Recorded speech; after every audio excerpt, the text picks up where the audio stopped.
La contradicción es una de las bases del placer, porque de hecho el placer aumenta cuando vamos cambiando el estímulo.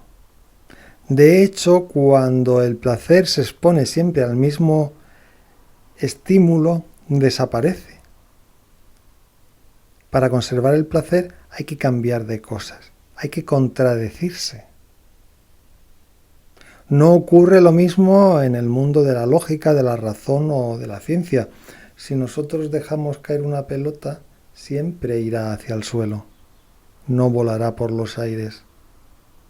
Entonces, para la ciencia, para la lógica, para la convivencia, es necesario que haya unas razones que no se contradigan.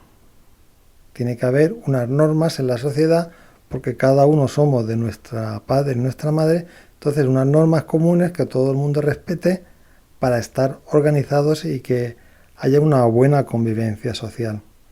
Pero el placer funciona de otra manera. El placer es diferente. Y es diferente porque el placer forma parte de la base, de lo más básico y fundamental del ser humano. Es la parte más genuina que proviene bien sea de los dioses o de la naturaleza, con lo cual sabemos aquello que nos conviene y lo que no. Lo que produce placer tenemos que conservarlo y lo que produce dolor, evitarlo. Entendiendo que lo que produzca placer y dolor a nivel global, porque es de lógica que si un pequeño dolor produce mucho placer, hay que coger esa dinámica. Y si un pequeño placer produce mucho dolor, hay que alejarse de ahí. Por ejemplo, fumar o beber alcohol, que es un pequeño placer, luego produce muchas enfermedades. Y hacer ejercicio puede producir un pequeño dolor al principio, pero luego produce muchos beneficios. O sea, siempre hay que buscar el placer en su conjunto que sea más intenso y duradero. Aclarado esto, tenemos que saber que la contradicción en el placer es buena. No hay ética en el placer. No hay moral en el placer. El único objetivo del placer es el placer por el placer. Y el placer siempre es lo más importante. Siempre. El tema de la ética o de la moral o de la ciencia son cuestiones sociales para la convivencia, pero nunca para las opciones personales. Tiene que haber una ética, una moral social de unos criterios para que vivamos en paz. Pero esto es una pequeña base. Después, en las decisiones personales o grupales, siempre y cuando no se vaya contra estas normas básicas de convivencia, no hay leyes, no hay normas, no hay nada que sea superior al placer. El placer tiene que ser la guía absoluta que mueve la vida de una persona. Porque, como ya he explicado, es la base que tenemos para disfrutar de la vida con gozo. Y hay que prestarle mucha atención al placer. Y no hay que tener miedo a contradecirse. La gente muy sabia y muy inteligente no ha tenido miedo a equivocarse y a contradecirse y nos lo ha dejado por escrito, incluso en el tema de la lógica y la razón, que en teoría no debería de contradecirse. Pues las personas más inteligentes y sabias se contradicen y lo dejan por escrito. Pongamos, por ejemplo, a René Descartes, Meditaciones Metafísicas, primera meditación. Dice, yo, además en la primera página, hablo de la primera página de las obras originales. Si es un librito pequeño, a lo mejor estará en la segunda o la tercera página, ¿no? Pero al principio, primera meditación, no puedo saber si estoy durmiendo o despierto. No lo puedo saber. Y lo explica en la primera meditación. Vale. En la última meditación, ya al final del libro, la última página, en las obras completas, si es un libro pequeño de esos traducido, pues a lo mejor la segunda. Vale. Dice, días anteriores me equivoqué. Puedo distinguir perfectamente si estoy durmiendo o estoy despierto. Pues Descartes terminó de escribir el libro, lo revisó, lo releyó y lo mandó publicar así. Empieza con un razonamiento y acaba el libro contradiciendo ese razonamiento. ¿Esto en qué cabeza cabe? Se supone que la filosofía tiene que tender a la no contradicción, ¿no? A buscar la certeza. Entonces, ¿qué sentido tiene que Descartes haga esto? Además, principio, un argumento, final del libro, contradicción con el primer argumento. ¿Cómo es posible? Pues sencillamente porque no hay que tenerle miedo a las contradicciones. Y Descartes sin duda lo dejó ahí plasmado, porque de lo que se trata, al final, es de ir descubriendo certezas, pero siempre dudando de todo. Porque si tenemos que dudar de todo, atender a esto, ¿vale? Y quizás Descartes nos está dejando aquí un mensaje oculto, con esta contradicción patente en su libro. Si tenemos que dudar de todo, tenemos que dudar incluso de la duda. ¿Entendéis? O sea, yo no puedo dudar de qué pienso, pero puedo dudar de la duda. Y cuando dudo de algo, es que a lo mejor esa duda no es correcta.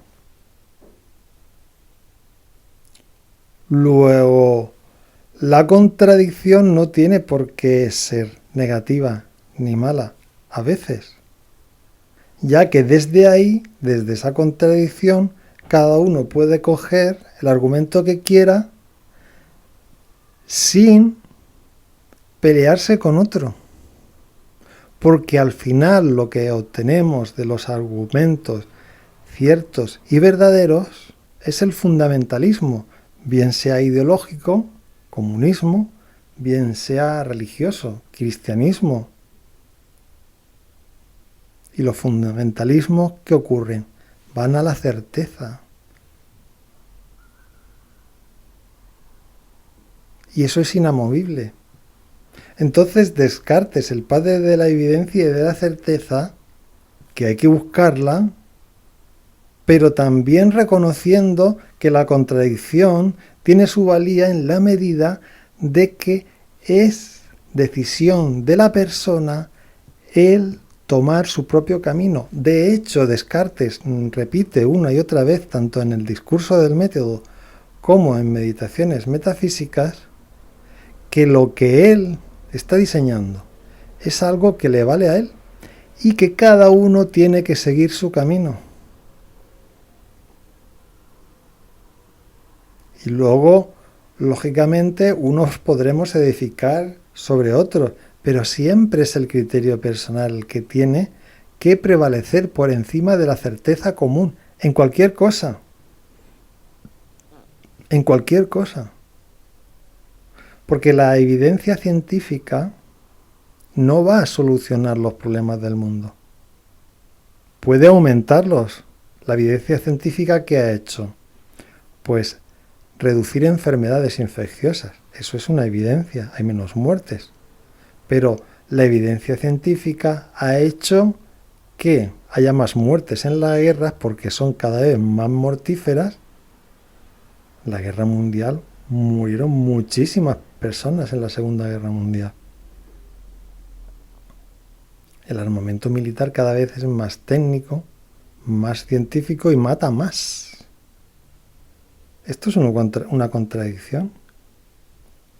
Pero es que también la ciencia, a través de la tecnología, no para de producir aparatos, vehículos y objetos de todo tipo que contaminan mucho el medio ambiente y producen el cambio climático y por lo tanto nos está destruyendo como personas y destruyendo nuestro hábitat hasta tal punto que la Organización Mundial de la Salud dice en un documento que mueren al año 7 millones de personas solamente por la contaminación del aire. Entonces, la ciencia no es la última respuesta a los problemas de la humanidad. La ciencia es una base que tenemos ahí para ayudarnos en algunas cosas. Pero si queremos tomar la ciencia como base para regular todo lo que existe en la sociedad, vamos al caos. De hecho, en esta sociedad tan científica, vamos cada vez a la destrucción. Y esto se ha demostrado científicamente, cómo vamos agotando los recursos de una forma tan voraz que no le damos al planeta Tierra a reponerse. O sea que la ciencia no es la base de, o no debiera ser la base de nuestro comportamiento. Al igual que la lógica, la razón, la filosofía, la moral, tampoco debiera ser la base de nuestro comportamiento, sino simplemente, igual que la ciencia, podemos aprovechar una parte, la parte que se refiere al tema de la convivencia. Es decir, a nivel de sociedad, de país, nos organizamos de una forma determinada para poder convivir. Aquí ya Cicerón y luego Thomas Hobbes y Locke y Rousseau hablan de una cosa que se llama contrato social. Es decir, los ciudadanos renuncian a ciertos de sus derechos en favor de una institución o un soberano para que imparta justicia y haya paz entre todos. O sea, yo renuncio al derecho mío de la libertad, por ejemplo, de matar a alguien, y eso lo dejo en manos de los jueces y tal que analicen. Porque si yo me tuviera que defender siempre matando a gente, pues aquí no nos entenderíamos. Sería un caos. Y hay unas normas sociales en las cuales a través de un contrato social, pues convivimos mejor y nos organizamos, y en estas sociedades organizadas occidentales pues vivimos muy bien y hay bastante paz y pocos conflictos, gracias a la organización social, política, judicial, a la separación de poderes, en fin. Todo eso fenomenal, y la ciencia fenomenal, pero eso es una pequeña parte de nuestra vida. Eso es la base, eso es el ropaje, nuestro vestido, es algo que está ahí para nuestro beneficio. Pero luego, todas las decisiones que yo tome a nivel personal no se tienen que basar ni en la ciencia, ni en la ética, ni en la moral, ni en las leyes. Se tienen que basar en el placer. Es el placer lo que tiene que mover toda mi vida. Y no hablo de placer ni de hedonismo, ni hablo de los placeres filosóficos. Hablo del placer en sí. Todos sabemos lo que es el placer. No hace falta definirlo y sabemos lo que es el dolor. No me estoy refiriendo a planteamientos filosóficos como el utilitarismo. Me refiero a la base del placer. Entonces tengo que ver lo que produce placer, lo que produce dolor, lo que me produce placer en general, lo que me produce dolor en general e ir eligiendo. Es el placer el que me tiene que hacer decidir lo que tengo que hacer y lo que no tengo que hacer. No es ni la lógica, ni la razón, ni la ciencia, ni nada. Es el placer. El placer tiene que ser la guía, la meta, el camino, el fin, el todo. Es el placer. Es así de sencillo. Lo que ocurre es que en nuestra sociedad esto está mal visto. Está mal visto. Hay cosas que no se pueden hacer, cuando deberían ser estas cosas que producen placer las que se tienen que hacer. Porque al final, en última instancia, cuando entramos en la dinámica del placer, eso ayuda a respetar nuestro cuerpo y el medio ambiente. ¿Qué da más placer?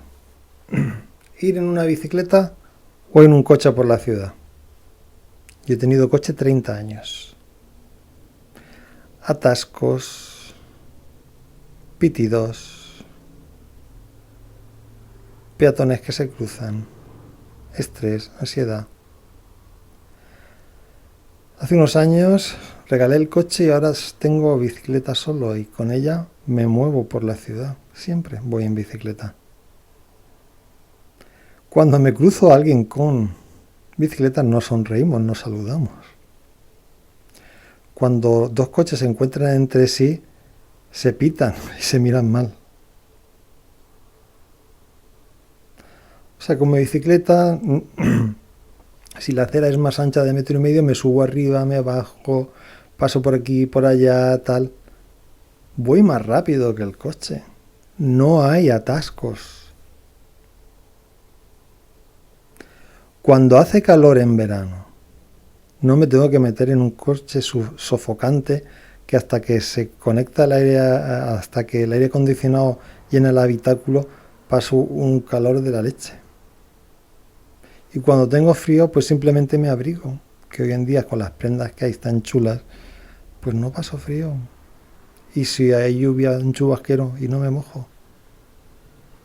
Pero es que en verano, cuando voy en bicicleta, por mucho calor que haya, con mi sombrero y mi manga larga, como me va pegando el aire, no siento calor. Y con un buen cambio de marchas, pues me voy desplazando con la bicicleta sin esfuerzo alguno. Y ahora incluso tenemos las bicicletas eléctricas, es decir, que tú vas pedaleando, pero te ayudan en el pedaleo y es una cosa súper agradable. Entonces la bicicleta es saludable. Luego, aparte, tú estás haciendo ejercicio todo el rato, que revierte muy positivamente para tu cuerpo. En el coche vas sentado todo el rato y estar sentado mucho tiempo es malísimo para todos tus organismos internos, para tus músculos, para tus articulaciones. O sea, si vamos al placer en sí, una bicicleta da muchísimo más placer que un coche yendo por la ciudad. Pero si no, o sea, objetivamente, yo me pongo a diseñar el placer que produce la bicicleta y el placer que produce el coche, y son innumerables los placeres, porque no solamente es el placer momentáneo que me desplazo rápidamente y no tengo atascos, y luego no tengo que estar buscando aparcamiento porque la ato la bicicleta a cualquier señal o farola que haya por ahí y no tengo que buscar aparcamiento. Y si no la puedo dejar entre coche y coche, es decir, no solamente eso, sino que aparte, al hacer ejercicio, a mí la bicicleta me aporta un plus de placer. Porque mi cuerpo no se entumece y el ejercicio hace que todo mi cuerpo funcione bien, y cuando hago ejercicio segrego una serie de hormonas que son las hormonas de la felicidad. Al contrario que el coche, que como voy sentado, ahí constreñido en una cabina, respirando un montón de cosas insanas porque se acumula, hay más contaminación dentro de un vehículo que fuera, eso se ha medido. Eso, el ir encerrado en la cabina, tragando no solamente la contaminación de fuera, sino con el calor, los contaminantes que tienen, los retardantes de llama que hay dentro del coche, los plásticos, todo eso va generando un deterioro del sistema endocrino de las hormonas que te hace sentir mal. O sea, no solamente no segregas hormonas positivas, sino que segregas hormonas negativas, te está destrozando el sistema endocrino. Si vamos sumando objetivamente el placer de ir en bicicleta y el placer de ir en coche, es muchísimo más el placer de la bicicleta o del coche o ir andando. Depende de la distancia. Entonces, ¿por qué no se va en bicicleta? ¿Por qué se va en coche? Simplemente es una cuestión de predominio social. De la misma manera que hay gente que prefiere vestirse muy bien para aparentar una bella figura, hay gente que necesita llevar un coche potente para sentirse más fuerte, para sentirse especial. Y el coche ya no es un medio para transportarte de un sitio a otro.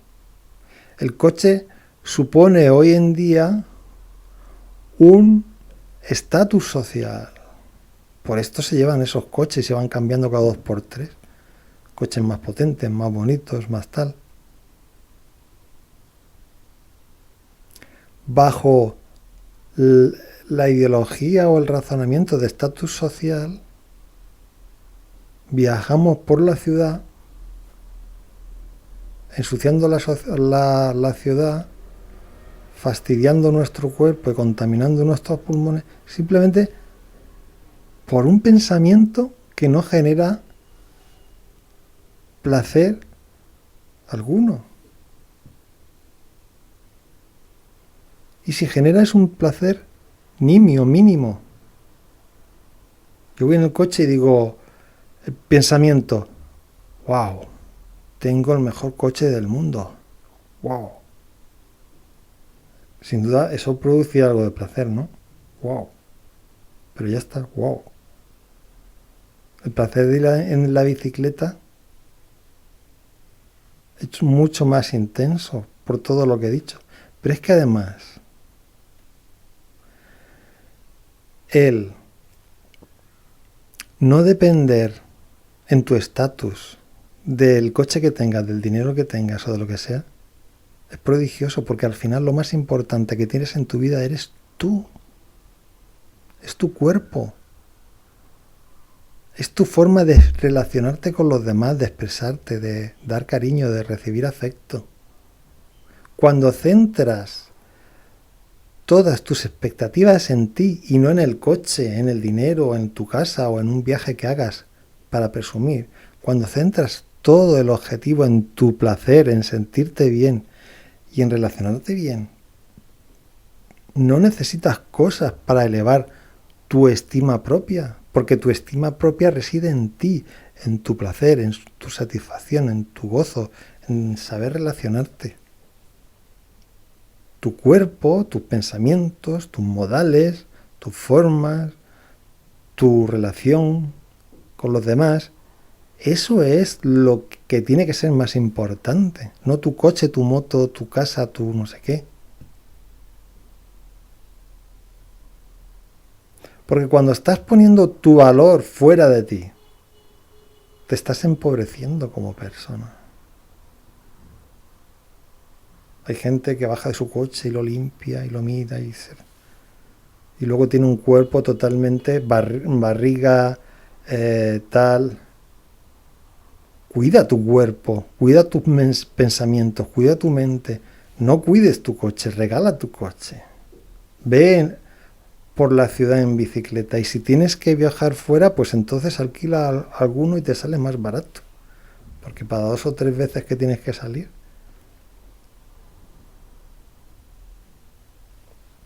Ya digo, el tema de la bicicleta y el coche es un ejemplo, pero hay infinidad de cosas que demuestran que el placer, por el placer, aumentando el placer al máximo, siendo el criterio a la hora de hacer cualquier cosa el placer máximo, intenso y duradero, siguiendo esa línea.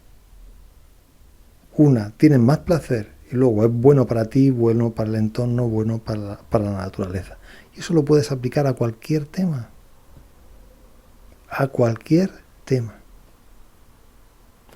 Así que ojalá algún día el placer sea lo más importante en nuestra vida y disfrutemos con gozo de nuestra vida, de nuestro entorno, de nuestras relaciones y de nuestra realidad.